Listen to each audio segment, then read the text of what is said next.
우리가 한 15장까지 얘기를 했는데요. 16장에는 이제 속죄일, 아까 얘기했던 그 속죄일에 대한 규례가 특별히 나와 있어요. 사실 이 레위기 앞부분에는 예물을 어떻게 드릴 것인가, 그 다음에 의식법의 전반부에는 예물을 어떻게 드릴 것인가, 후반부에는 예물을 드리는 공동체를 어떻게 거룩하게 유지 관리할 것인가에 대한 얘기였고요. 그 다음에 이 16장에 나오는 경우에는 공동체가 그렇다고 항상 깨끗하게 유지 보존될 수는 없는 거 아닙니까? 그죠? 사람이니까, 사람들의 모임이니까 문제가 생길 수밖에 없어요. 그러나 이렇게 문제가 생겨서 죄로 오염이 되었을 경우에 그걸 다시 어떻게 회복시킬 수 있는 방법, 공동체를 회복시키는 방법이 16장에 나오는 속죄일의 법이라고 볼 수 있겠죠. 그래서 어떤 이 속죄일의 속죄죄를 통해서 하나님 앞에 그 공동체, 예배드리는 공동체를 해결시키는 방법이 나와 있습니다. 그래서 이 16장에 보게 되면 특별히 10절에 보면 아사셀의 양에 대한 게 나오죠. 아사셀에 대한 양. 재물들은 전부 암컷도 있어요. 네, 암컷도 있어요. 네, 암컷도 있어요. 10절에 보면 수컷으로 되어 있는 거는 대개 왜 그러냐 하면 재물 자체가 상징하는 것이 예수 그리스도를 상징하기 때문에, 다윗의 후손 그 아들을 상징하기 때문에 그래요. 그 다음에 10절에 보게 되면 근데 간혹 붉은 소, 암소 이런 것들도 있어요. 자, 16장 10절에 보게 되면 특별히 아사셀에 대한 양이 되어 있는데 그 아사셀을 위하여 광야로 보낸다고 되어 있잖아요. 소를 이 광야로 내보내서 광야에서 죽게 하는 거야. 굶어 죽게 하는 거야. 여러분들 그 패션 오브 크라이스트인가 한 영화에 보시게 되면 자세히 보셨는지 모르겠는데 그 가룟 유다가 거기에 보면 그 예수님을 팔아먹고 난 다음에 통회하면서 광야에서 막 기도하는 장면이 나와요.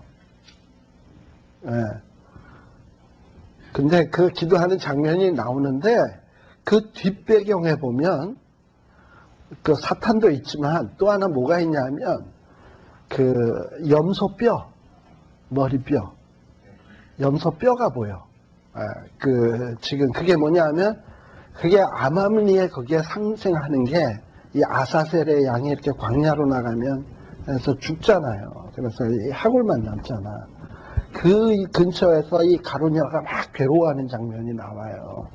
그런데 뭐 그 뼈를 보면서 뭐 이렇게 그 레위기나 이런 말씀을 아는 사람, 아사셀의 양에 대해서 아는 사람은 저거 아사셀의 양을 은근히 암시하는구나 라는 게 눈에 보이지만 그렇지 않은 사람은 광야에서 짐승이 죽었나 보다 그냥 이렇게만 생각이 되지. 근데 아무튼 그런 장소에서 지금 이 가룟유다가 괴로워하는 모습이 보여져요. 그래서 여기에 보면은 그 광야로 내보낼 때도 보면 21절에 보면 역시 안수하죠. 머리에 두어 마리 미리 정한 사람에게 맡겨서 광야로 보내는데 안수해서 그렇게 해서 보내는데 이게 뭐냐? 바로 백성들의 죄를 지고 죽으러 가는 거야. 그래가지고 우리 누구야? 세례 요한이 예수님 오셨을 때 보라 세상 죄를 지고 가는 어린 양이다 라고 얘기하는 것은 아마도 이 아사셀 이거를 보고서 이거를 염두에다 두고 하는 얘기라고 보여져요. 아사셀,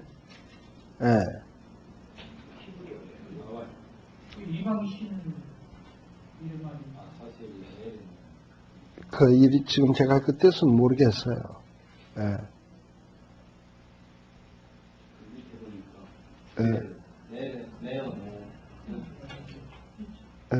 자, 아무튼 그래서 요 16장에는 그런 얘기가 나오고요.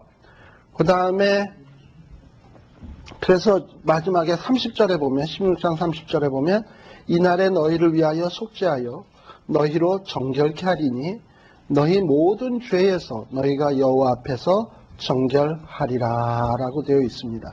그러니까 뭔가 공동체를 정결하게 회복시키기 위해서 이 속죄제 의식이 또 주어집니다. 예. 그래서 하나님은 이 예배드리는 공동체가 범죄할 수 있고 망가질 수 있는 가능성에 대해서 충분히 아세요. 그러나 그걸 아시기 때문에 또 회복할 수 있는 방법도 주신 거예요. 그래서 이사야서 1장에서도 보면 너희의 죄가 주홍같이 오라 우리가 서로 변론하자. 너희의 죄가 주홍 같을지라도 그 다음에 뭐 양털같이 희게 해주시겠다. 뭐 먹과 같이 검어도 뭐 희게 해주실 거 아니겠습니까? 그래서 와서 하나님 앞에 나오면 해결 방법이 있는 것을 얘기를 하세요. 그 다음에 요한일서 1장 9절에서도 보면 만일 우리가 우리 죄를 자복하면 저는 미쁘고 의로우사 우리를 모든 불의에서 깨끗게 하실 것이요. 그래서 예배드리는 공동체가 해결할 수 있는 방법을 주셨습니다. 예. 그 다음에 이제 18장에서부터 보게 되면, 그 다음에 17장에는 특별히 이제 무슨 얘기가 나오냐면은, 특별히 그 17장 7절에 보면, 뭔가 그 이스라엘 백성들이 그 과거에 애굽 땅에서 어떤 수염소를 섬겼다, 우상을 숭배했다, 라는 것을 우리들이 암암리에 알 수 있어요.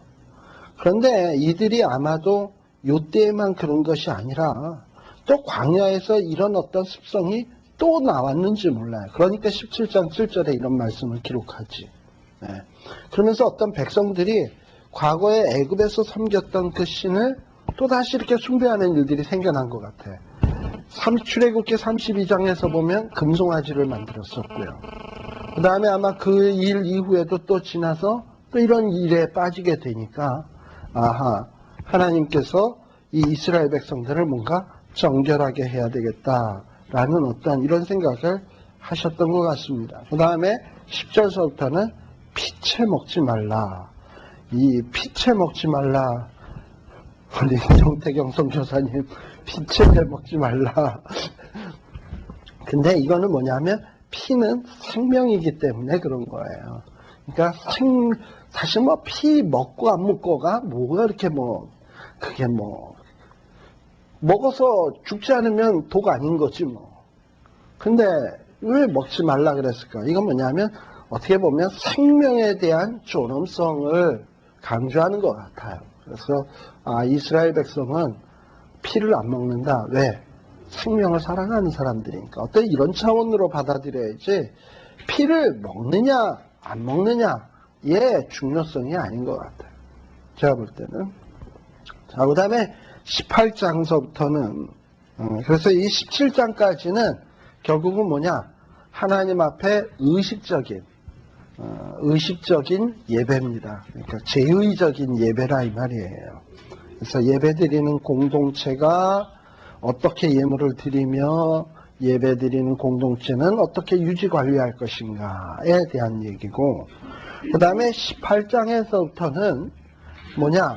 어떤 이런 의식적인 예배뿐만이 아니라 생활의 예배를 가르친다고 볼 수 있어요. 우리들이 알다시피 로마서 12장도 그래요. 너희의 몸을 하나님이 기뻐하시는 거룩한 영적 산예배로 드리라, 산제사로 드리라 라고 해놓고서는 12장 이후서부터는, 로마서 12장 이후서부터는 나오는 내용들이 삶에 관한 얘기들이 참 많아요. 삶에 대한 얘기. 1장에서부터 11장까지는 교리적인 얘기였다면 12장 이후서부터는 라이프, 윤리적인 얘기, 삶에 대한 얘기가 로마서에서 주종을 이루고 있습니다. 역시 마찬가지로 여기 레위기 18장에서부터도 보게 되면 우리는 레위기 하면 그동안에 너무 어떤 의식적인 것만 생각을 하는데 그건 뭐냐? 레위기 17장까지 읽을 때까지 읽고선 주무셔서 그래. 너무 지겨우니까 읽다가 이제 다 주무신 거야. 그래서 그 다음에 18장 이후의 내용들을 별로 안 읽었어. 그래서 18장 이후에 뭔 내용이 잘 나오는지를 잘 몰라. 그런데 이 18장 이후에 나오는 내용들은요, 상당히 생동감이 있습니다. 그래서 이 18장 이후에 나오는 얘기들은요, 어떤 생활에 대한 예배예요. 자, 그러면 어떤 예배인가? 먼저 18장 1절에서부터 4절에 보게 되면 뭐라고 되어 있냐면은 너는 여호와께서 모세에게 일러 가라사대 너는 이스라엘 자손에게 구하여 이르라 나는 여호와 너의 하나님이라 라고 되어 있어요. 그 다음에 3절에 보게 되면 너희는 그 거하던 애굽 땅의 풍속을 좇지 말며 내가 너희를 인도할 가나안 땅의 풍속과 규례도 행하지 말고. 자, 요 말씀하고 로마서 12장 2절의 말씀을 비교하면 어떨까요? 너희는 이 세대를 본받지 말고 오직 변화를 받아 하나님 아버지의 기뻐하시고 온전하신 뜻이 무엇인지 분별하도록 하라 라는 내용이나, 지금 여기 18장에 보면 애굽 땅의 풍속 쫓지 말고 앞으로 너희들이 들어갈 가나안 땅의 풍속과 규례도 행하지 말고, 4절에는 너희는 나의 법도를 쫓으며 나의 규례를 지켜 행하라. 어떻게 보면 로마서 12장 2절이나 이 내용은 말만 다르다 뿐이지 같은 내용의 얘기 아니겠습니까? 그죠? 같은 내용이에요. 그러니까 하나님 앞에 드리는 영적인 산 예배라고 하는 것은 뭐냐면 우리의 삶이 이 세대와는 달라야 된다는 거예요. 과거에 살았던 우리 애굽 생활, 또 앞으로 이 세상에서 살 때 세속적인 가나안의 생활과는 구분돼야 된다는 거예요. 그걸 로마서식으로 표현하면 이 세대를 본받지 말고, 그 다음에 우리는 거룩하게 보존해야 되는데, 거룩하게 준비를 해야 되는데, 그게 뭐냐면 하나님이 기뻐하신 뜻이 무엇인지 분별을 해서 행하는 거예요. 그게 바로 하나님 앞에 드리는 거룩한 산 예배가 되는 것입니다. 그래서 이건 어떤 인신제사가 아니라 삶을 그렇게 살라는 거예요. 그럼 하나님이 기뻐하시는 뜻이 뭔가 하는 것들이 이제 쭉 나오는데, 특별히 자 18장에 보게 되면 무슨 얘기가 쭉 나오냐 하면 애굽 땅의 풍속 쫓지 말고 가나안의 풍속을 쫓지 말라 그랬는데요. 특별히 6절에서부터 쭉 나오는 얘기들을 한번 보세요. 보면은 이거 정말 근친상간, 그 다음에 쭉 내려가면은 또 뭐가 있냐 하면은 22절에 보면 너는 여자와 교합한 같이 남자와 교합지 말라. 프로포지션 A. 하지 말라. 이는 뭐다? 뭐 태어날 때부터 그렇게 태어났으니까 해도 된다? 가증한 일이니라. 라고 되어 있어요. 그 다음에 또 심지어는 23절에 보면 또 뭐 하지 말라? 짐승과 교합하여 자기를 더럽히지 말며, 뭐 이렇게 돼 있어요. 여자가 된 자는 짐승 앞에 서서 그것과 교접하지 말라. 이런 걸 수간이라 그러죠. 수간, 짐승과. 보통 이렇게 어떤 성적인 관계를 맺으면 한 몸 된다 그러는데, 이거는 23절에는 뭐가 한 몸 된 거야? 짐승과. 그래서 이런 걸 뭐라 그러냐면 짐승만도 못한 놈, 이러고 얘기하는 거예요. 개랑 어떤 사람이, 우리 딸내미가 와서 썰렁한 얘기 하나 하더라고. 개랑 어떤 애가 달리기를 했대. 그랬더니 개한테 졌대. 개보다 못한 놈. 그리고 개랑 똑같이 들어왔대. 그랬더니 개 같은 놈. 그 개보다 이겼대. 개보다 더한 놈. 뭐 이랬다는데, 이건 지금 짐승 같은 놈 아닙니까? 그죠? 네. 그런데 이게 누구의 얘기냐면 24절에 보세요. 너희는 이 모든 일로 스스로 더럽히지 말라. 내가 너희 앞에서 쫓아내는 족속. 이게 누구예요? 가나안 족속. 가나안 족속들이 이 모든 일로 더러워졌고 그 땅도 더러워졌으므로 내가 그들을 벌하겠다라는 내용이 나와요. 자, 그리고 또 30절에도 보게 되면, 자, 28절부터 봅시다. 너희도 만일에 이와 같이 더럽히면 그 땅이 너희 있기 전 거민을 토함같이 너희를 토할까 하노라. 그 다음에 무릇 이 가증한 일을 하나라도 행하는 자는 그 백성 중에서 끊쳐지리라. 그러므로 너희는 내 명령을 지키고 너희 있기 전에 행하던 가증한 풍속을 하나라도 쫓음으로 스스로 더럽히지 말라. 나는 여호와, 나는 하나님 여호와니라 라고 돼 있어요. 그러니까 가나안 사람들이 얼마나 도덕적으로 성적으로 문란하고 타락했는지를 우리들이 볼 수 있는 겁니다. 그러니까 이 가나안 사람들이 우리 신명기에 보면 호흡이 있는 것들은 하나도 남겨놓지 말고 다 죽이라 그랬잖아. 그러니까 요 레위기 18장 같은 거 보면 짐승만도 못한 놈이니까 죽어 마땅한 거죠. 그죠? 죽어 마땅한 거예요. 그래서 어떻게 보면 하나님께서 이 가나안의 사람들을 그렇게 무참하게 어떻게 보면 잔인할 정도로 죽이라고 하신 이유는 그 사람이 미워서가 아니라 그들이 행하던 죄가 워낙에 더럽고 추악하니까. 그리고 그 죄는 굉장히 아까 문둥병이나 유출병이나 어떤 이런 것들처럼 전염성, 오염성이 강한 것들이거든요. 쉽게 이 이스라엘 백성들도 전염시킬 수 있는 것들이기 때문에 아주 그냥 가혹하게 죽이라고 명령하고 있는 겁니다. 자, 그 다음에 19장에서부터 보면, 자, 그러면 18장에 나오는 내용은 뭐냐? 어떻게 보면 이스라엘 백성들을 거룩하게 보존하기 위해서, 하지 않아야 될 것들, 어떤 부정적인 명령이죠. 거룩하게 보존하기 위해서 뭐 하지 말고, 뭐 하지 말고, 뭐 하지 말고, 말라에 부정적으로 지킬 명령들이었어요.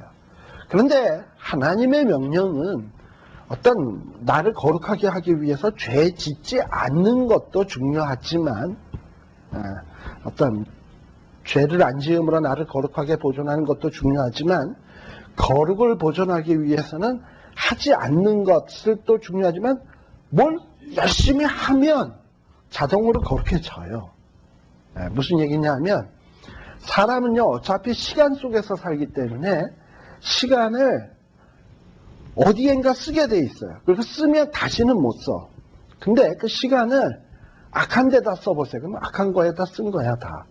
그 다음에 나중에 선한 데 쓰려고 보니까 시간을 다 썼기 때문에 못 써.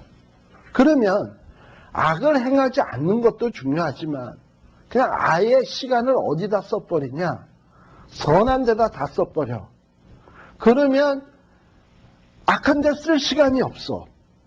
그러니까 죄를 안 짓고 죄를 멀리하는 것도 중요하지만 거룩하게 살려면 죄 안 지려고 하기보다는 선을 행하려고 애를 쓰면 죄를 안 짓습니다. 오히려 그게 그 방법인 거예요. 그래서 19장에서부터는 하나님께서 이스라엘 백성들이 예배드리는 거룩한 삶을 살려면 어떻게 해야 되냐? 뭐 하지 말라 하지 않는 것만 능사가 아니라 어떻게 살아야 되냐 하는 것을 가르쳐요. 19장 2절에 보면 하나님은 거룩한 하나님이기 때문에 거룩한 백성은 어찌 살아야 되냐면 하나님처럼 거룩해야 돼. 19장 2절의 얘기가 그 얘기죠. 자, 그러면 거룩하게 산다는 게 뭐냐? 아주 까만 가운에 여자들은 옛날에 우리 까만 치마 저고리에 까만 고무신에 머리 쪽지고 성경책 쫙 들고 이러고 다니는 게 거룩이냐? 거룩은 그런 게 아니라 굉장히 삶과 밀접한 관련이 있어요. 19장 3절에 보면 거룩하라 해놓고서는 제일 먼저 등장하는 계명이 뭐예요? 부모를 경외해라 라고 돼 있어요.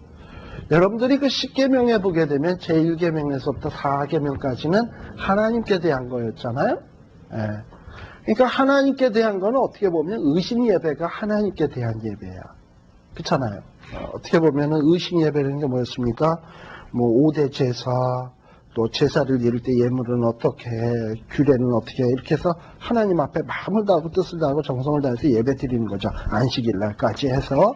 자, 그렇게 해서 예배 드리고, 그 다음에 예배가 그게 끝이 아니라 그 다음에 생활 예배도 있다고 그랬는데, 10계명의 그 다음에 첫 번째로 시작하는 계명이 뭡니까? 하나님에 대한 계명 다음으로 인간에 대한 계명인데 인간의 계명의 첫 번째가 부모 공경으로 시작하고 있어요. 근데 공교롭게 여기에서도 거룩한 예배, 생활 예배를 가르치면서 첫 번째 등장하는 게 부모 경외에 대한 얘기가 나와요. 그리고 우상 숭배하지 말 것, 뭐 이런 게 나오는데, 뭐 이런 거는 우리가 거룩하기 위해서 마땅히 해야 될 것이고, 그런데 9절에 보게 되면 뭐라고 돼 있냐? 거룩하라 해놓고서는 거룩해야 될 일들이 쭉 나오는데 9절에는 거룩한 일로서 뭐가 나오느냐 하면 곡물을 벨 때에 너는 밤 모퉁이까지를 다 거두지 말고 너의 떨어진 이삭도 줍지 말고 포도원의 열매도 더 따지 말고 했어요. 이게 왜 그러죠? 가난한 사람, 타국인을 배려하는 거죠. 그러니까 성경에 말하는 거룩은 단순히 의식적인 게 아니에요. 부모 잘 공경하고 그 다음에 가난한 이웃 배려하고 가난한 이웃. 심지어는 10절 마지막 부분에 보면 타국인까지도 배려를 하래. 예. 이런 면에 있어서 우리 오늘날 이 한인 교포 사회에 사는 우리 한국 사람들 참 이 타국인에 대한 배려가 전혀 없어요. 별로. 거의 없어. 예. 이런 거 거룩 아니라 이 말이죠. 어떤 히스패닉이나 보통 히스패닉들은 맥작이다. 맥작, 그 다음에 또 뭐 멕시칸, 아무튼 좀 은근히 멸시하잖아. 하긴 또 그 사람들 멸시받게도 하대. 옛날에 우리 그 한인 폭동 났을 때 보면 흑인이 깨면 얘네들은 마켓에서 카트 끌고 들어와서 물건 집어갖고 나갔잖아요.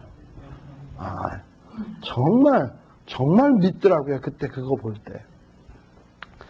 근데 아무튼 이렇게 타국인도 배려하고, 흑인도 배려하고, 이런 것들이 거룩인데. 그 다음에 또 보면은 11절에 보면 도적질 속이지 말고, 또 13절에 보면 이웃을 압제하지 말고, 그러니까 이웃을 압제하지 말고, 우리는 센 사람한테는 손금이 없어 자라 빌고, 약한 자는 온유월에 개구리 밟듯 콱콱 밟잖아요. 예, 이러면 안 된다 이 말이죠. 이거 거룩 아니에요. 그 다음에 13절에 보면 품꾼의 싹을 아침까지 밤새도록 내게 두지 말며, 다시 말하면 우리가 비즈니스를 하는데 집안에 그 인플로이가 있으면 그런 사람들 월급 떼먹지 말고 제때 시간 맞춰서 또박 주는 거, 이거 거룩이다 이거죠. 제 동생이 어느 장로님 일을 해줬어요. 아직도 돈 못 받고 있대. 1년이 지났는데. 참 거룩한 장로님이야. 그러면 되겠어요? 예. 그러니까 제 동생은 어떤 일을 하냐면은 시빌 엔지니어거든요. 건물 지으면 이 건물 이 구조 같은 거 계산해가지고 그 나라에서 퍼밋 받아서 이렇게 건물 지을 수 있도록 하는 그런 거 프로페셔널 엔지니어예요. 장로님이 건물 짓는다 그래가지고 그거 다 일일이 계산해서 그거 다 해줬는데 아직도 돈 못 받는데. 그래서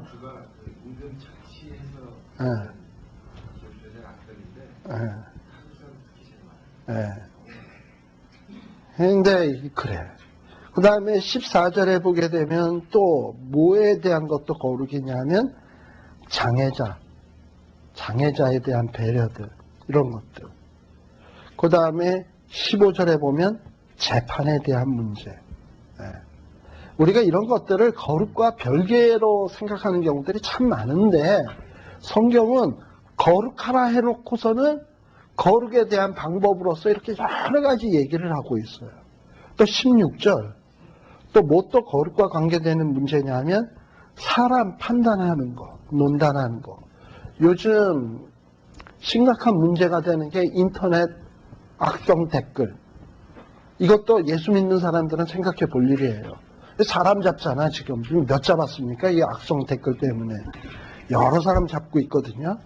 근데 참 예수 믿는 사람처럼 남 비판 잘하는 사람이 없어. 뭐 어디 그 목사님이나 교회 지도급 되는 인사가 무슨 문제만 생겼다 그러면은 그 소식을 이 복음을 전하리 하면서 전화해가지고 집사님, 장로님, 집사님한테만 얘기하는데 아무도 얘기하지 말고 제 얘기 잘 들어 이러고서는 내가 집사님이니까 얘기하고 이러고서는 전파가 다 되죠. 이런 거 안 된다 이 말이죠. 이거 거룩 아니라 이 말이죠. 그 다음에 18절에 보면 이것도 역시 뭐 말며 나오는데 결정적인 건 뭐냐면 18절에 보면 원수 갚지 말며 동포를 원망하지 말며 많은 것도 중요하지만 더 적극적으로 뭐 해라? 이웃 사랑하기를 내 몸같이 하라. 그래서요 예수님이 어떤 율법사가 와서 계명을 어떻게 제일 큰 계명이 뭡니까? 라고 물어봤을 때 예수님이 딱 요약해서 두 가지를 얘기했잖아요. 마음을 다하고 뜻을 다하고 성품을 다하여 주 너희 하나님을 사랑하라. 이거는 뭐의 인용이었냐면 신명기의 인용이고 그 다음에는 내 이웃을 내 몸처럼 사랑하라 라는 얘기는 바로 이 레위기 19장 18절의 인용입니다. 그러니까 예수님은 율법의 요약을 신명기에서 한 구절 그 다음에 레위기에서 한 구절 뽑아가지고 이걸 쫙 묶은 거야. 그런데 그 내용이 어떻게 보면 레위기 구조하고도 맞아. 하나님을 마음을 다하고 뜻을 다하고 성품을 다해서 주 너희 하나님을 사랑하라 라는 얘기는 어떻게 보면 이 의식법들에 관계되지 않습니까? 아까 5대 제사 뭐 이런 것들을 정성 다해서 드려야 될 것들 아니에요. 그 다음에 하나님 사랑하는 법이 뭐야? 이웃을 내 몸처럼 사랑하는 거. 생활 예배지 뭐 결국은. 그래서 이렇게 생활 예배. 또 어떤 것도 있냐면 말이죠. 여러분들이 쭉 내려오다 보면은 19절 같은 데 보게 되면 육축을 교합시키지 말며 두 종자를 섞어 뿌리지 말며 그 다음에 23절에 보면 각종 과목을 심거든 뭐 이러고서는 과목에 대한 얘기며 뭐 이런 것들이 좀 나와요. 이런 것들이 다 뭐냐? 어떻게 보면 이 환경에 대한 보호, 그러니까 이 환경 보호에 대한 문제도 여기에는 포함된 거라고 보여져요. 환경 보호. 그래서 하나님이 주신 육축들을 잘 보존하는 것, 그 다음에 식물들을 잘 보존하는 것. 특별히 23절에 보게 되면요.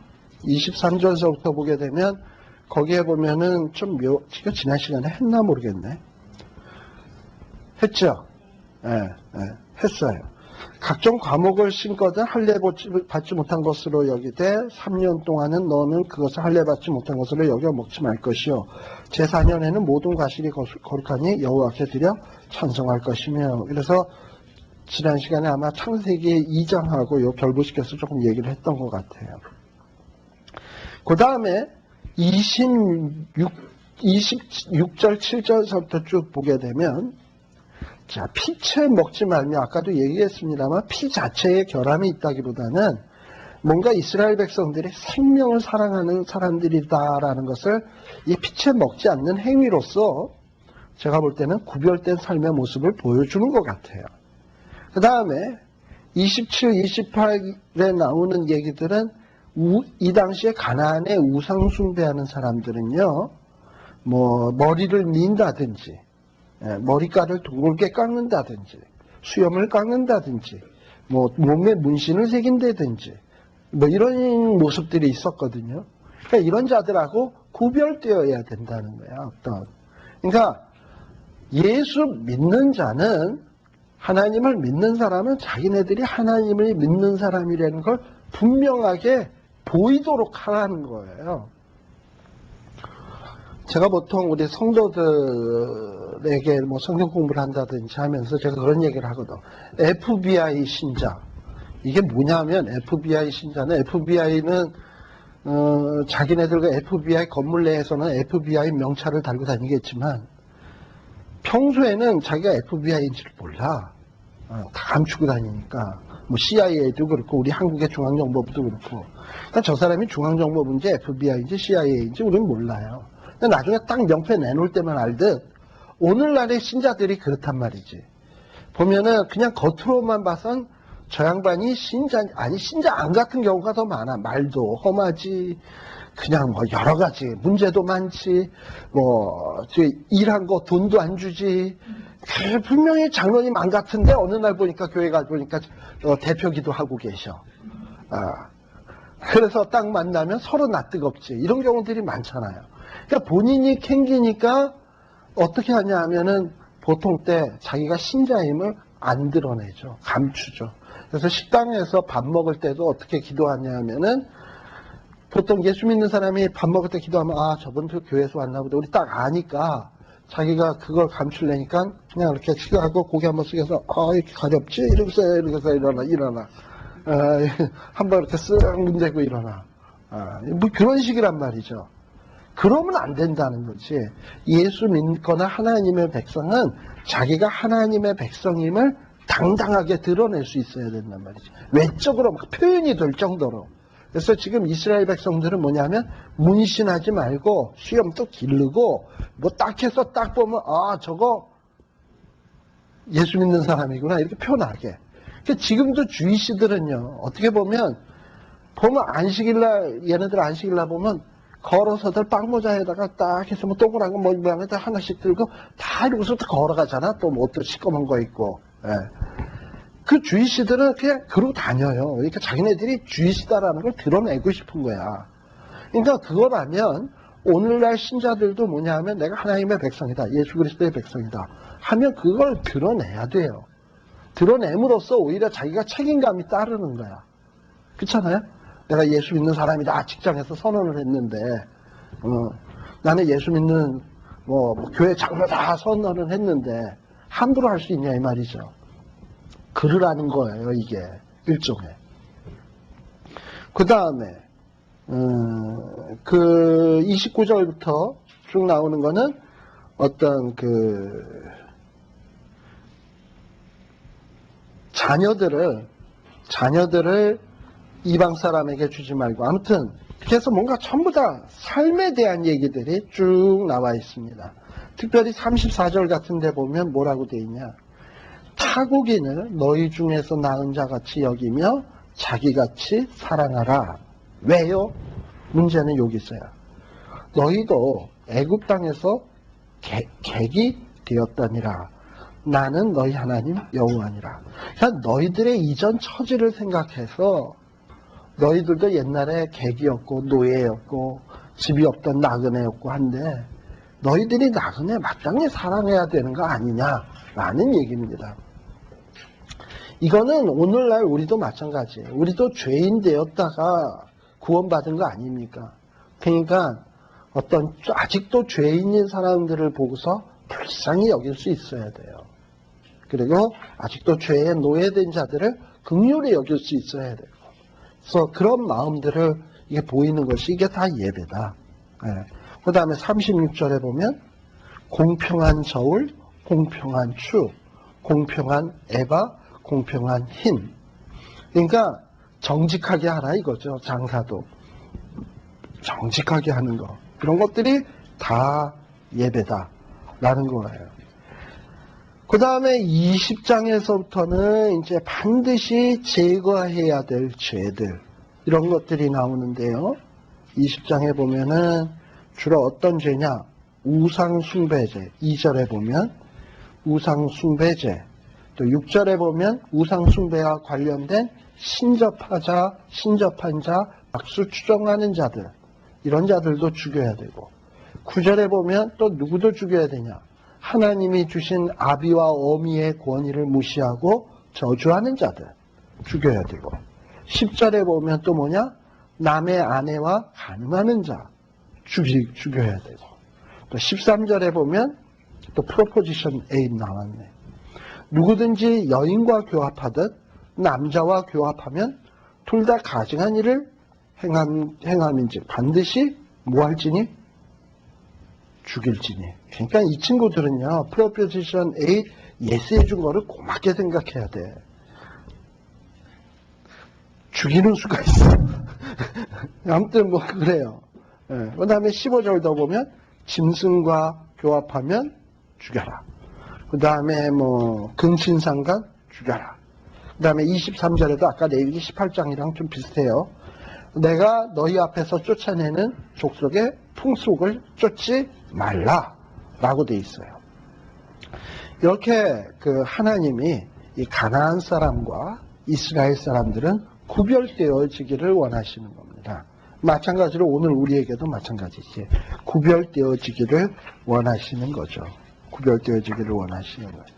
그 다음에 이제 그 제사 지내는 사람의, 아까 제사 지내는 사람의 제사장의 의식적인 거룩이라 그랬다면 여기서는 제사장의 생활적 측면에서의 거룩을 얘기하는 게 21장이에요. 예. 그래서 제사장들은 어떻게 해야 되냐 하면 21절에 보게 되면 살다 보면 장사 치르는 일이 왜 없겠습니까? 그 뭐 목사님 가정은 안 그래? 제사장 가정은 안 그래? 그럴 수 있지. 그런데 제사장들은 암만 이런 장사 치르는 일이 있다 하더라도 백성 중에 죽은 자로 인하여 스스로를 더럽히지 말라 그랬어요. 이건 왜 그러냐? 제사장은 하나님 앞에 나아가는 사람이기 때문에 특별히 그 거룩함을 보존하는 데 있어서 남달라야 될 것을 얘기해 준 거예요. 그 다음에 또 제사장은 비록 나이가 어려도 4절에 보면 제사장은 백성의 어른으로 대접받는 사람입니다. 그래서 그 몸에 그 사람의 삶에 있어서 더 책임 있게 생활을 해야 했어요. 네. 그리고 제사장은 살면서 어떤 여인을 취해서는 안 되냐 하면 7절에 보면 기생이나 부정한 여인을 취하지 말 것이며, 그 다음에 또 제사장은 이혼한 여자랑 결혼을 해서도 안 돼. 네. 그 다음에 10절에 보면 아까도 나온 말하고 비슷합니다만은 제사장은 10절 11절에 보면 어떤 시체에도 가까이 해서는 안 돼. 심지어는 부모를 염을해서도 안 되는 것처럼 얘기하고 있어요. 11절. 네. 그 다음에 제사장은 13절에 보면 처녀 장가 가야 돼. 네. 그 다음에 17절에 보게 되면 또 무슨 얘기가 있냐면 육체에 흠이 있는 자는 제사장이 또 못 돼. 자, 이 얘기가 나와서 이제 한번 좀 물어봅시다. 이게 실제 있었던 일입니다. 제가 한국에 그 오랫동안 자란 교회가 있어요. 그런데 그 교회에 참 장로님들하고 목사님들 사이가 안 좋아가지고 목사님들이 오래 계시질 못하고 돌아가시거나 떠나시거나 뭐 아무튼 이런 식으로 돼 있었어요. 그래서 오랫동안 교회가 많이 비어 있었는데 그러다가 과연 어떤 목사님을 모셔야 되나 하다가 우리 제가 다녔던 교회 안에는 인물들이 참 많이 나왔습니다. 물론 저도 인물입니다만은 저는 아니지만 인물들이 참 많아요. 옥하는 목사님은 사랑의 교회 옥하는 목사님은 저희 교회 교육전도사 시절부터 있었다 부목되고 그 다음에 사랑의 교회 개척해서 나가신 분이고 그 다음에 또 여러분들 한국에 보면 합동측이라 그래서 남포교회라고 있습니다. 박영선 목사라고 그분도 꽤 한국에서는 좀 또 그쪽 교단에서 알아주는 분인데 그분도 성도교회 어린 시절부터 다니던 분이고 뭐 아무튼 좀 뭐 이렇게 성도교회에 좀 목사들이 굉장히 많이 나왔어요. 근데 그러다 보니까 뭐 신학을 공부한 뭐 이렇게 또 가르치는 사람들도 많이 나왔고 근데 그 중에 한 분 가운데 지금 총신 교수인 분이 한 분 계시거든요. 총신 실천신학 교수인데 이분이 성도교회를 아주 어릴 때부터 다닌 사람이에요. 말씀도 참 좋고 아주 그 성도교회 남대문 회원동에 있는. 근데 그분이 지금 총신 교수예요. 현재 교수로 계셔요. 근데 이제 이분이 뭐냐 하면은 소아마비야. 그런데 이제 우리 성도교회 젊은이들이 무슨 얘기가 나왔냐면 아니 담임 목사님을 구하는데 딴 데서 데리고 올 거 뭐있냐. 기껏 다 키워서 다른 데 좋은 목사를 다 내보내놓고 뭐 우리 여기서 자라나는 사람 좋은 사람들 얼마나 많은데 여기 있는 사람들 가운데서 택해서 뽑지. 그러다가 물망에 오른 분 가운데 하나가 그 목사님이에요. 근데 그분이 소아마비야. 그리고 키도 좀 작으시고. 그러니까 장로들이 뭘 들고 나왔냐 하면 레위기 21장 16절에서부터 말씀을 들고 나온 거예요. 물은 육체에 흠이 있는 자는 뭐 하나님 앞에 식물을 드리러 뭐 가지고 나오지 못한대나 어쩐대나 뭐 목사가 될 수 없대나 이런 식인 거야. 이걸 가지고 들이댄 거예요. 그래 뭐 그분도 뭐 그렇게 생각하는 사람하고 무슨 일을 하고 싶겠어요, 그죠? 그래 니도 잘해라. 그래서 이분은 그냥 또 신학교 교수로 갔지 뭐. 저 교수님 잘하고 계세요. 예. 그러니까 참 사람들이 어떻게 보면 그리고 그 성도교에 있는 장로님들은 또 어떤 경향이 좀 있냐면 가까이에 있는 진주를 못 봐. 가까이 있으면 귀하다고 생각을 안 해. 예. 그러니까 선지자들이 고향에서는 대접을 못 받는다고. 저도 한국 가면 아직도 놉니다. 물론 제가 거기서 워낙에 어렸을 때부터 자랐으니까 그건 이해가 되는데 근데 아무튼 좀 그런 경향이 좀 있어요. 그래서 안에 있는 사람들을 좀 귀하게 여기질 못했어. 그래가지고 다들 거기서 자라가지고들 나가서들 지금 다 사역들을 많이 하고 있어요. 그러니까 일꾼들을 많이 놓쳤지. 근데 아무튼 이렇게 그때 흠이 있다고 해가지고 교회 담임 목사 되지 못할 조건으로 건 겁니다. 여러분도 어떻게 생각하세요? 담임 목사는 장애자는 될 수 없나요? 그러면 그러면 이거랑 이 말씀이랑 장애자 목사님하고는 관련이 없나요? 그렇게 따지면 여기 좀 뭐야 맹장 수술하는 사람도 안 되고 그렇죠. 따지고 보면 안 돼야죠. 그리고 뭐 따지고 보면 더욱도 안 되고 또 할례 받지 않은 사람도 안 되고. 신약에 와서 예수 그렇죠. 그 사람들 그러니까는 뭐냐?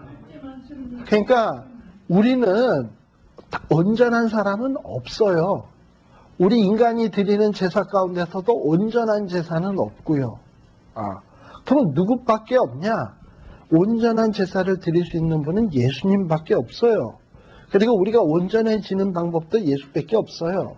온전치 못하다고 해서 제사장 못 된다고 한다면 이 세상의 사람은 아무도 제사장 못 돼. 그러면 우리는 어떻게 해서 제사장이 될 수 있냐?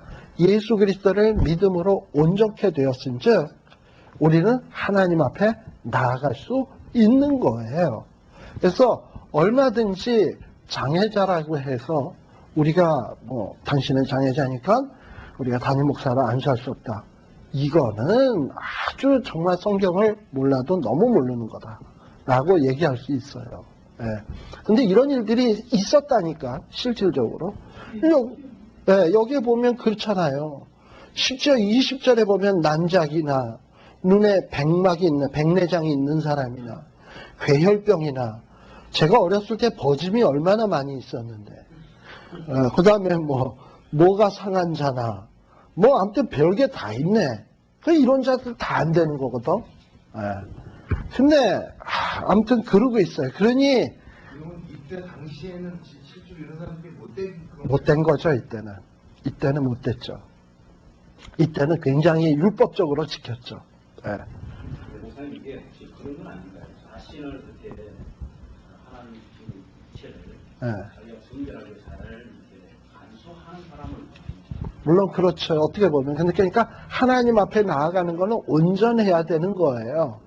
그리고 특히 제사장은 더욱더 온전해야 되기 때문에 이런 자들을 안 한 거예요. 근데 진짜 온전이라고 하는 게 육체의 문제겠습니까? 내적인 것이지 사실은. 그러니까 이 구약 시대에는 이 외적인 게 너무 강조가 되고 내적인 게 무시되었는데, 그러니까 예수님께서는 이제 딱 아신 거지. 너희들이 간음 안 했다고 간음 안 한 걸로 생각하느냐? 여자를 보고 음욕을 품었으면 간음한 거지. 그 다음에 네가 상대를 보고 미워했으면 이미 살인한 거고. 이제 이런 식으로 율법의 본질을 얘기한 거 아닙니까? 그러니까 이것도 사실은 본질은 뭐냐? 이마만큼 하나님 앞에 온전해야 된다는 것을 표현하려니까 외적인 표현밖에, 설명밖에 안 나왔지만, 사실 실질적으로 하나님이 원하신 게 이게 외적인 거겠어요? 내적인 것이지. 예. 그러니까, 그래서 일단은 그래서 또 22절에서도 보게 되면 이 성물, 하나님에 대해서 성물, 그러니까 그 거룩한 그 성전에서 쓰는 그 제단 내에 사용하는 기구들 있잖아요. 이런 것들을 어떻게 대할 것인가 하는 것들. 그래서 뭔가 제사장으로서 거룩하게 이렇게 성물들을 대해야 될 것. 그 다음에 뭐 이런 얘기들이 쭉 나와요. 그 다음에 23장에 보게 되면 또 우리의 삶 속에서 보면은 이제 절기가 있어요. 6월절, 그 다음에 뭐 맥추절, 그 다음에 수장절, 뭐 이러고서는 이제 절기들이 있는데요. 제가 그 창세기에 보게 되면 해, 달, 별을 창조한 다음에 해, 달, 별을 창조한 다음에 이 해, 달, 별은 뭐가 될지라? 거기에 보면 해, 달, 별은 징조가 될지라 라는 말이가 나왔, 제가 얘기했던 기억이 나는데 기억나시죠? 네. 여기 보면은 창세기 1장 14절 징조와 사시와 일자와 연한이 이루라 했는데 특별히 거기에 나오는 사시라는 말, 그 사시라는 말이 뭐냐면 절기예요. 절기, 사시. 그래서 이 절기에 나오는 6월절, 맥추절, 수장절 이 절기들을 얘기하는데 이스라엘에는 크게 절기가 세 가지가 있어요. 6월절, 그 다음에 6월절로부터 50일 지난 다음에 오순절. 그 흔히 오순절은 77절이라고도 하고 맥주절이라고도 하고, 그 다음에 거기로부터 또 한참 지나서 가을에 수장절이라고 있어요. 혹은 또 이 수장절에는 초막절로도 지켰어요. 그래서 이런 절기들이 있는데 그 절기들에 대한 얘기가 나와요. 근데 이 절기는 뭐와 밀접한 관련이 있냐면 해, 달, 별. 그래서 해, 달, 별이 이렇게 움직이다 보면 봄이 오고 여름 오고 가을이 오고 겨울이 오고 이러잖아요. 그래서 봄이 왔을 때 6월절이 되었을 때는 이 해, 달, 별을 보면서 하나님이 우리를 애굽 땅에서 구원해내 주신 것, 특별히 6월절에 구원해내 주신 것을 기념하면서 6월절을 지키고, 그 다음에는 또 봄이 거기서 이제 지나서 거의 초여름에 들어서게 되면 가나안 땅에 들어가서 열매 먹은 것을 감사하면서 첫 열매 얻은 것을 감사하면서 맥주절로 지키고, 또 가을 추수가 끝나면 또 그래서 수장절로 지키고, 이러면서 절기를 지키면서 이 자연 변화를 보면서 곡식들이 익어가는 것을 보면서 하나님 앞에서 삶 속에서 예배드리라는 거예요. 주신 은혜를 감사하면서. 역시 마찬가지 아닙니까? 오늘날 우리도 세상을 살다 보면 하나님이 나를 그때 그 위기에서 구원해 주셨구나 예배해야 되는 것이고, 하나님이 나를 이렇게 또 육신의 소산물을 먹을 수 있도록 나에게 이렇게 물질을 주셨구나, 그거 감사해야 되는 것이고, 또 추수감사절 때쯤 되게 되면 1년 살아온 것을 돌아보면서 하나님이 이렇게 은혜 베푸셨구나 하면서 삶을 돌이켜보면서 예배하듯, 이렇게 절기를 지킨다는 것은 뭐 그 절기를 지켜서 뭐 하나님 앞에 유익될 게 뭐 있겠습니까?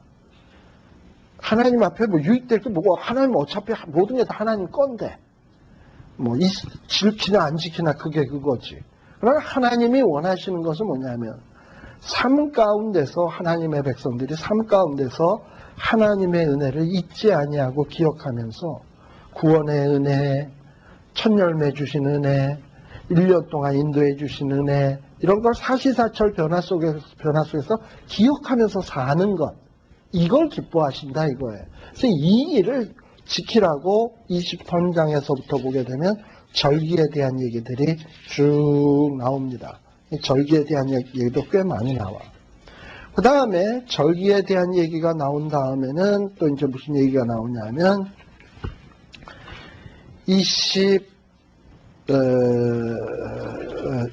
절기에 대한 얘기들이 나오고, 근데 간간히 무슨 뭐 속죄일에 대한 얘기도 나오고, 근데 이건 다 절기랑 관련돼서입니다. 23장 26절에 보게 되면,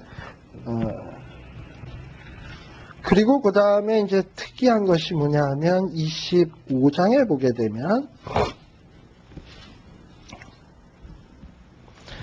25장에 보게 되면 안식년에 대한 얘기가 나와요. 역시 안식년도 뭐냐면 7년에 한 번씩 등장하는 거 아닙니까? 25장에 보게 되면 안식년을 지키래. 지금 무슨 얘기냐? 땅에 들어간 다음에 6년 동안은 너희들이 농사를 지으면서 먹지만은 4절에 보게 되면 25장 4절에 보면 7년에는 땅으로 쉬어 안식하게 할지니라. 그래서 7년에는 땅에다가 씨를 뿌리거나 농사 안 짓도록 했어요. 그 다음에 그 곡물에 스스로 난 것을 거두지 말고 다루지 아니한 포도나무에 맺은 열매를 거두지 말라. 만일에 안식년에도 뭐 이렇게 열매가 이렇게 일어나면 그냥 냅두래요. 그리고 그거는 품꾼, 들짐승들이 먹을 것이다 해서 안식년에 대한 얘기를 했습니다. 그래서 이 안식년도 뭐 7년에 한 번씩 쉰다. 그게 중요한 게 아니라 쉬게 한다가 더 중요한 거예요. 무슨 얘기냐 하면 우리 하나님이 창세기 1장에 보게 되면 1장 28절에 보면 생육하고 번성하고 땅에 충만하고 정복하고 그 다음에 뭐 하라고 되어 있냐면 다스리라고 되어 있거든요. 그러니까 우리들이 하나님의 주신 땅을 다스리라 그랬어요. 다스리라. 이 다스린다라는 거는 뭐냐 하면 망가지지 않도록 그리고 원래의 상태로 보존되도록 하는 거. 또 그 원래의 질서대로 유지되도록 하는 게 이게 다스리는 거야. 그러니까 이 땅들을 산성화돼서 망가지도록 해서는 안 돼. 근데 망가지도록 하지 않기 위해서는 뭐냐 하면 6년 동안은 딜이 빼먹지만은 7년째는 1년쯤은 쉬어줘라 라는 거예요. 그래서 자연 그대로 내비둬라. 그래서 그 1년 동안 리커버 할 수 있는 시간을 주라는 거예요. 그래서 이런 내용을 보면 우리 하나님은 우리 예수 믿는 사람들한테 바라는 게 뭐냐면 우리에게 주신 이 땅, 자연, 환경 이런 거를 누가 잘 관리하기를 원하냐면 우리 예수 믿는 사람들이 잘 관리하기를 원하는 거예요. 그래서 땅들이 회복할 수 있도록 이런 것들을 우리가 관리를 해줘야 돼요. 그냥 무조건 그냥 빼먹고 그냥 매연 빡빡 흘리고 이러면 안 되고 자연이 잘 회복될 수 있도록. 그래서 어떻게 보면 이 환경운동은 어디서부터 시작이 돼야 된다고 저는 생각하냐면 우리 기독교인으로부터 시작이 되어야 된다고 생각을 해요. 그 다음에 유명한 이제 8절부터는 희년이 나와. 희년은 뭐냐? 안식년을 7번 하면 47, 7이 49, 49년 아닙니까? 그 다음 해. 그게 이제 희년인데요. 그래서 제 50년 되는 해가 희년인데 이 희년의 중심적인 사상은 뭐냐 하면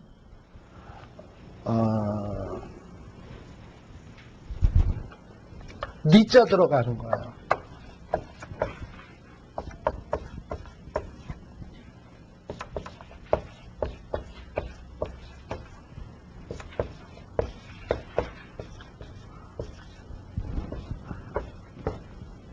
희년의 핵심이 이겁니다. 레스토어, 회복시키는 거죠. 그 다음에 리카버도 역시 회복시키는 거죠. 리턴, 돌려주는 거. 이게 희년의 규칙이에요. 자, 이 희년의 규칙을 하나님은 왜 주냐? 이것도 아주 깊은 의미가 있습니다. 이제 이스라엘 백성들은 가나안 땅에 들어가면 가나안을 정복하고 나면 땅을 분배받을 거예요. 제비 뽑아서 땅을 분배를 이렇게 받습니다. 그래서 어떤 사람은 어디 갔어요? 자, 그러면 땅을 분배받으면 그 땅이 원래 지 땅입니까? 자기는 거저 얻은 겁니까? 거저 얻은 거죠. 지 땅 아니에요, 원래는.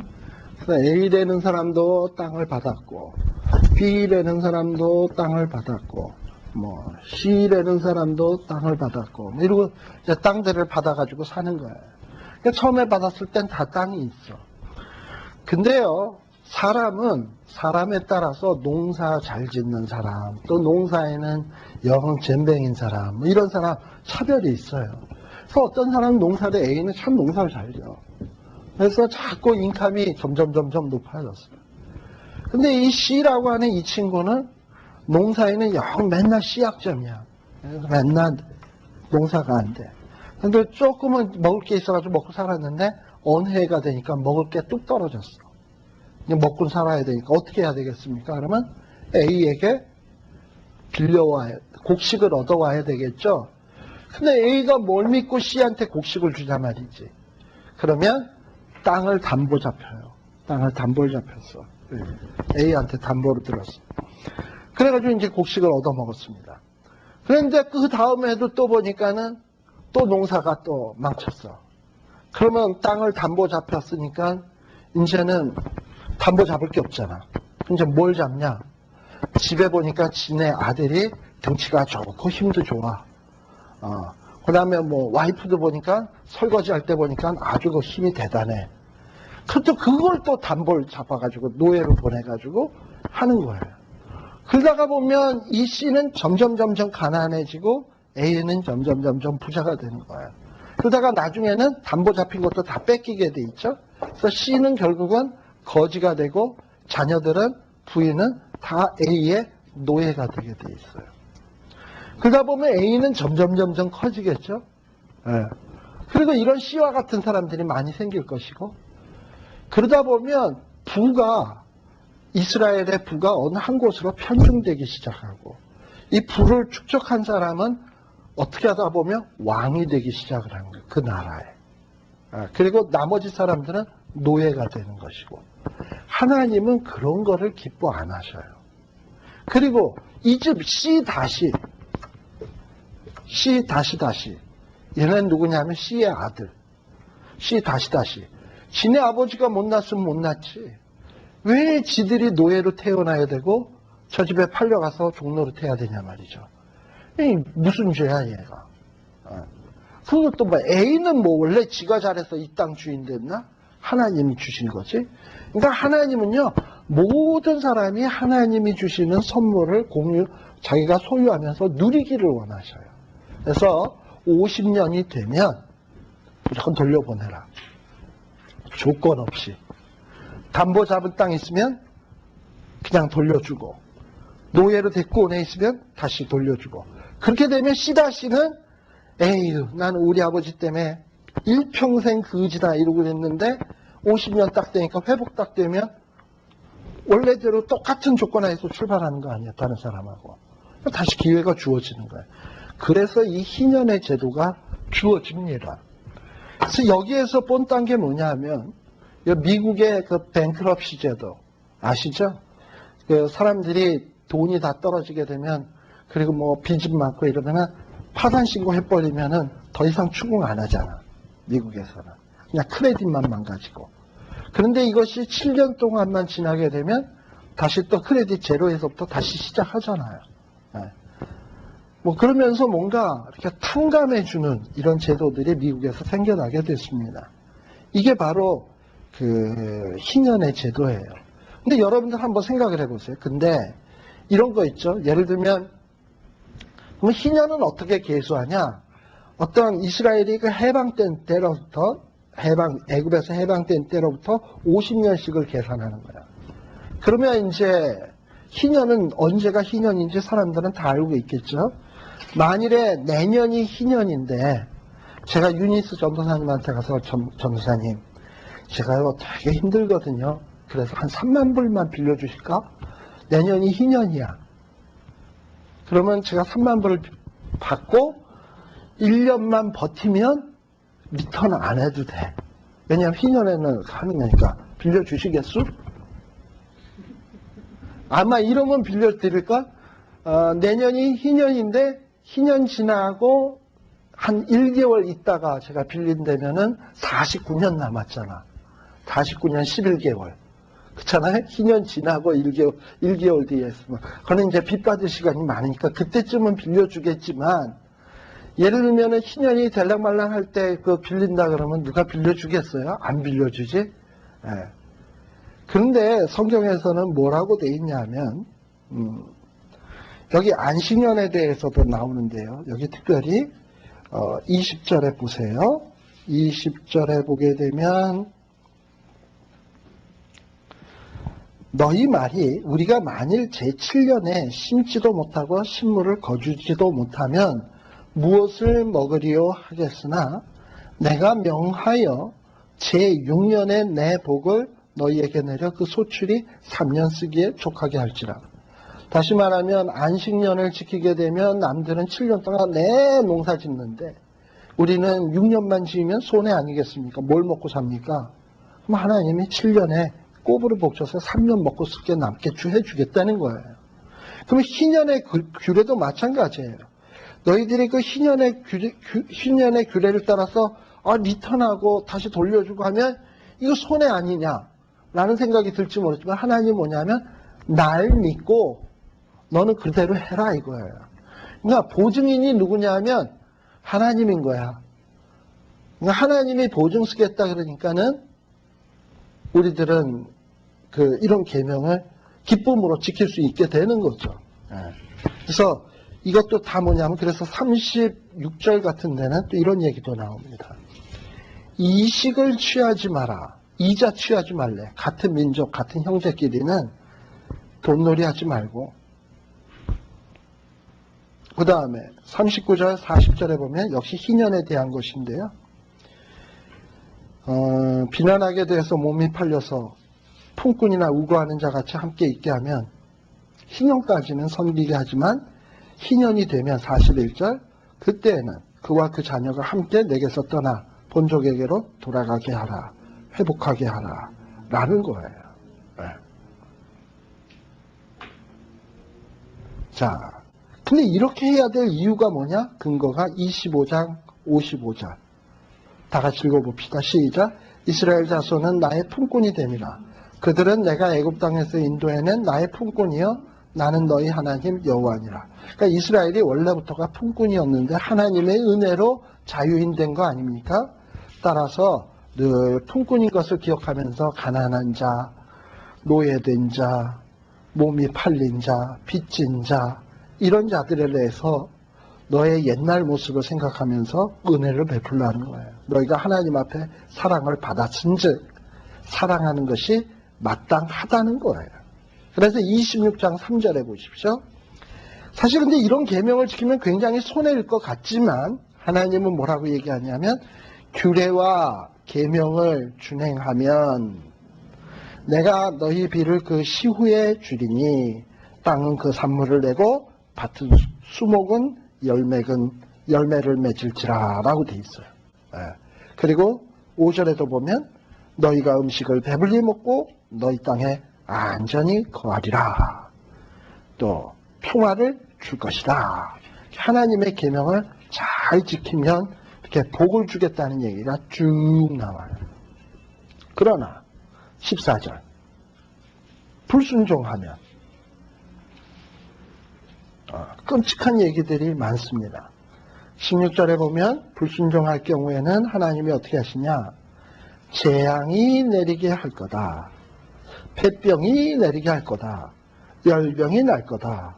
뭐 이렇게 돼 있어요. 자, 그래가지고 14절, 16절, 17절까지 쭉 보면 계속해서 재앙인데요.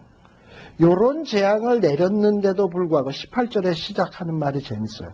너희가 그렇게 되어도 내게 청종치 아니하면 너희 죄를 인하여 내가 너희를 7배나 더 징치할지라 하면서 또 재앙이 또 쫙 나와요. 그러다가 또 23절에 보면 이런 재앙을 당했는데도 그러니까 7배나 높아진 재앙이지. 23절에 보면 또 이런 7배나 높아진 재앙을 당하여도 돌아오지 아니하면 이제 거기에다가 또 몇 배를 더해? 24절에 보면 7배나 또 더해서 더한 재앙이 점점 더해. 또 27절에 보면 이렇게 됐는데도 또 대항하면 또 7배나 더 해가지고 주는데 29절에 보면 어떤 제약이 나오냐면 너희가 뭘 먹어? 아들의 육회를 먹는데 딸의 고기를 먹을 것이며. 근데 이 일이 실제 이스라엘 백성들에게 이루어지지 않습니까? 그죠? 아이들을 삶아 먹었잖아. 그 다음에 결국은 어떻게 되냐? 32절, 33, 34절에 보면 땅에서 너희에게 주었던 땅에서 하나님이 쫓아내겠다. 포로로 잡혀가게 하겠다. 그래서 포로로 잡혀가면 어느 정도로 사람들이 되느냐? 여러분들 36절의 표현이 참 재밌어. 이스라엘 백성들이요, 포로로 잡혀가거나 혹은 이방 나라에게 쫄딱 망한 다음에는요, 포로로 잡혀간 사람들은 포로로 가서 괴롭힘 당하고, 또 포로로 남아있는 사람들도 이제 이리저리 의도 터져가지고 마음이 심히 쇠약해져 있는데, 바람에 불린 잎사귀 소리에도 놀라. 무슨 시가 아닙니다, 이게. 바람 잎사귀 소리에 놀랐다? 이 정도로 사람들이 완전히 간이 코알만해진 거야. 이렇게 되겠다 이 말이에요. 26장 36절 37절. 바람 소리에도 놀라. 무슨 시가 아니라니까 이건. 바람 잎사귀 소리에서 놀라가지고 도망하듯. 뭘 피해요 도망하듯 한다? 칼을 피하여 도망할 듯하다. 아무튼 참 신세한심하게 될 것을 얘기해요. 자, 그래서 하나님이 이렇게 하나님의 명령을, 하나님의 백성은 마땅히 하나님의 명령을 지켜야 되는데, 계명을 지켜야 되는데, 손해볼 걸 감수하고서라도 지켜야 되는데, 만일에 안 지킬 경우에는 어떻게 하냐? 하나님이 치겠다 이거예요. 그래도 안 지키면 어떻게 하냐? 7배 더해서 친다 이거예요. 그래도 안 지키면 어떻게 한다? 7배를 또 더하겠다 이거예요. 나중에는 아이들을 삶아먹고 뜯어먹고 한다 이 말이에요. 나중에는 땅 준 거 빼앗긴다 이 말이에요. 자, 그러면 한번 여러분들 죄 짓고 하나님의 계명 안 지키고 한번 버텨보려면 버텨보시든지 어디까지 가나. 그러니까 버틸 수가 없다니까. 의도 터져가지고. 근데 만일에 하나님이 이런 징계가 없다. 이런 징계가 없다. 늘 평안해. 죄를 짓는데도 불구하고. 그건 히브리서 12장에 보면 버린 자요 사생자니라. 하나님의 택자가 아닌 거예요. 그러니까 정말 하나님이 택한 사람이면 하나님이 무조건 두들겨 패가지고 돌아오게 하시는 거예요. 이런 표현이 호세아서에도 나오는데 한번 호세아서 잠깐 한번 볼까요?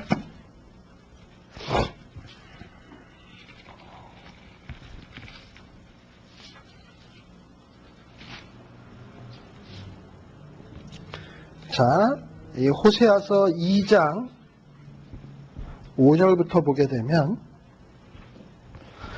거기에 보면 2장 5절에 보면 이 고멜과 같은 여인이 나는 나를 연애하는 자들을 따르겠다. 왜냐? 내가 연애하는 자가 나에게 떡도 주고 물도 주고 양털도 주고 내게 기름도 주고 술도 준다.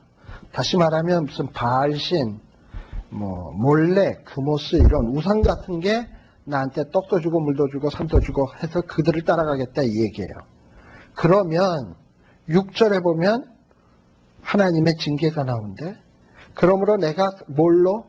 가시로 그 길을 막으며 그래도 가면 그 다음에 뭘로 막어? 담으로 막아 저로 그 길을 찾지 못하게 하리니 그가 그 연애하는 자를 따라갈지라도 미치지 못하며 저희를 찾을지라도 만나지 못할 것이라. 2장 4, 5, 6, 7절. 자, 그래서 막 열심히 따라가려고 그 하나님을 떠나서 다른 어떤 죄악을 향해서 계속 가면 하나님이 미치지 못하게 하고 만나지 못하게 하고 그래가지고 완전히 만신창이가 되었을 때 그제야 저가 이르기를 내가 본 남편에게로 돌아가리니 그때 내 형편이 지금보다 나았음이라 이렇게 하게 하신다 이 말이죠. 즉 무슨 얘기냐 하면 이 예수 믿는 사람, 하나님의 백성이 하나님을 따르지 아니하고 다른 거를 따라가면 처음엔 하나님이 어떻게 막느냐? 가시. 조그만 가시로 콕콕 찔러.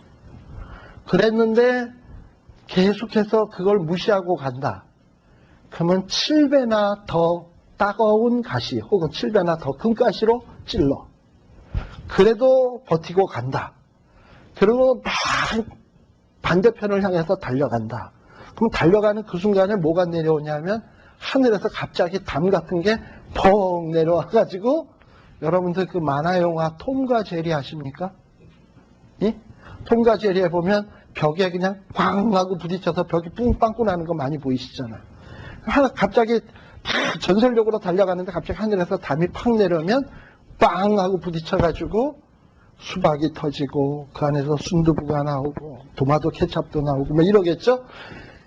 그렇게 됐을 때 그제야 아 내가 본 남편에게로 돌아가리니 하고서 이렇게 정신 차리게 한다 이 말이죠. 이게 뭐냐면 하나님이 하시는 방법이에요. 그러니까 자기 택하신 자에게는 반드시 하겠다 이 얘기예요.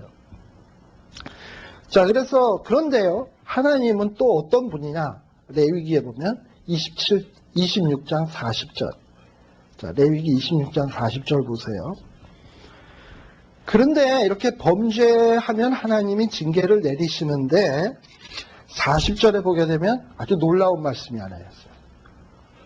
그렇지만 이렇게 징계를 할 때에 그들이 자기의 죄와 그 열조의 죄와 그들이 나를 거스린 허물을 자복하고 그리고 42절 끝부분에 보면 마음이 낮아져서 그 죄악의 형벌을 순히 받으면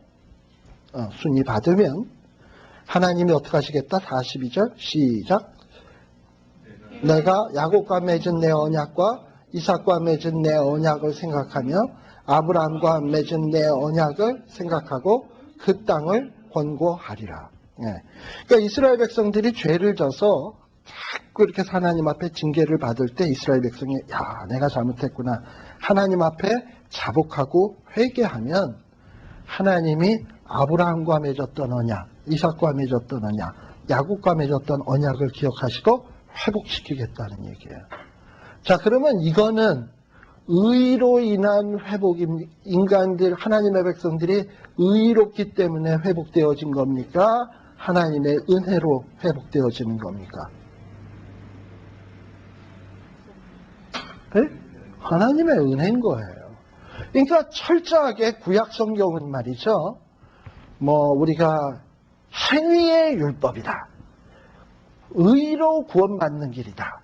이렇게 얘기하는데 그건 몰라서 하는 얘기인 것 같아요.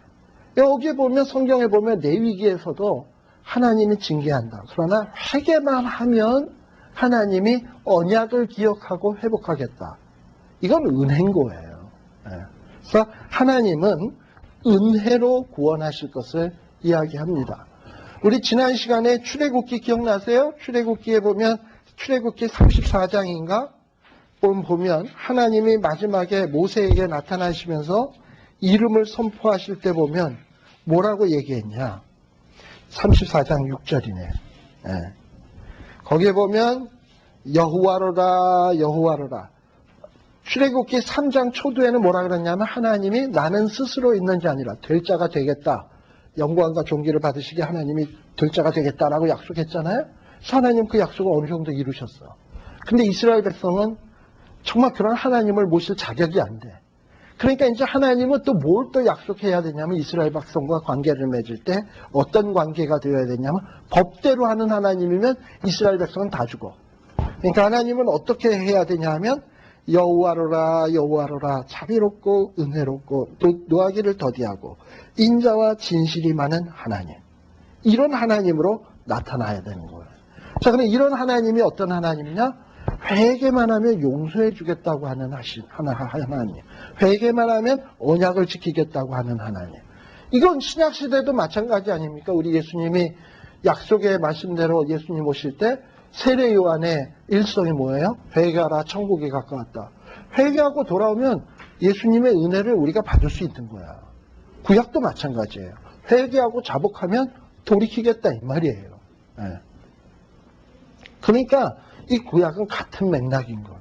그래서 이 레위기 26장은 마치 신명기 28장처럼 레위기 26장은 신명기 28장처럼 지키면 축복, 안 지키면 저주.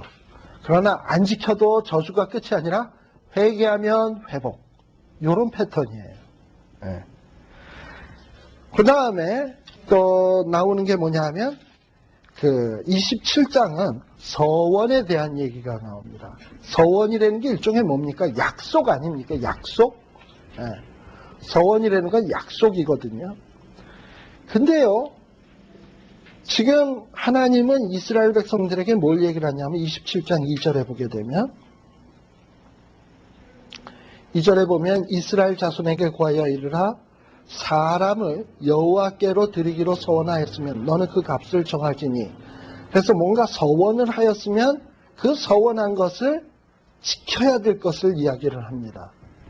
자, 그러니까 하나님의 백성은 자기가 하나님 앞에 약속을 했으면 지켜야 된대.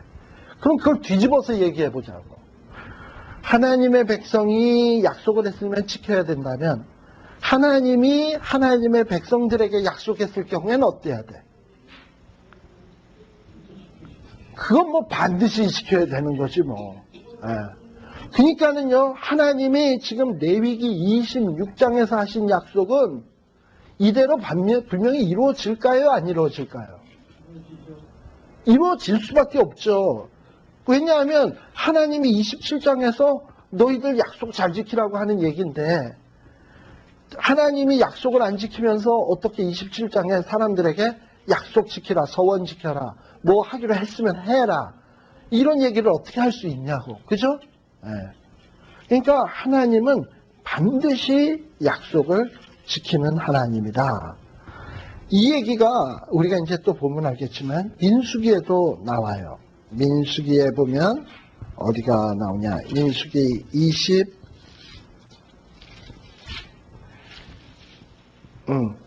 23장 19절. 우리가 잘 아는 말씀. 민수기 23장 19절에 보게 되면 다 같이요. 시작. 하나님은 인생이 아니시니 시건치 않으시고 인자가 아니시니 후회가 없으시도다. 어찌 그 말씀하신 바를 행치 않으시며 하신 말씀을 실행치 않으시랴. 네. 그러니까 하나님은 그 약속을 했으면 지켜야 돼. 그러니까 우리가 하나님의 명령을 잘 지켰을 때 하나님이 무슨 축복 주시겠다고 레위기 26장 초반부에 얘기했잖아요. 그랬으면 그거 줘야 돼. 그러나 불순종했으면 레위기 그 26장 후반부에 나오는 저주 임할 거예요. 그랬는데도 우리가 범하면 7배나 더해서 임할 거예요. 그래도 못하면 또 7배 더해서. 그러나 우리들이 회개하면 또 용서하실 거예요. 이게 패턴이야.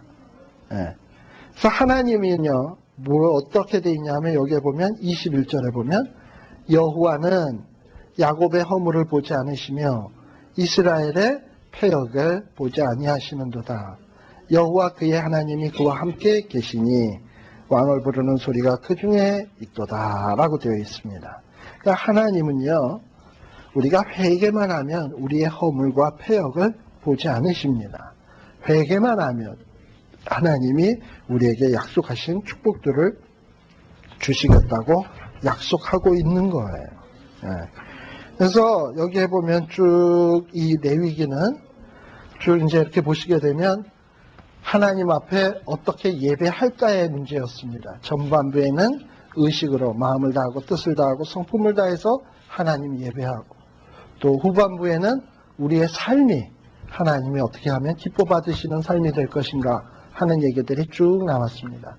그러면서 거룩에 대한 얘기를 할 때 거룩은 단순히 의식적인 것만이 아니라 이웃을 돌아보며 또 타인종을 돌아보며 심지어는 환경, 자연 보호까지 돌아보는 것이 진정한 거룩이고 이것이 어떤 하나님이 기뻐 받으시는 예배다라는 것, 이런 거를 가르치는 책이 바로 이것이 레위기입니다.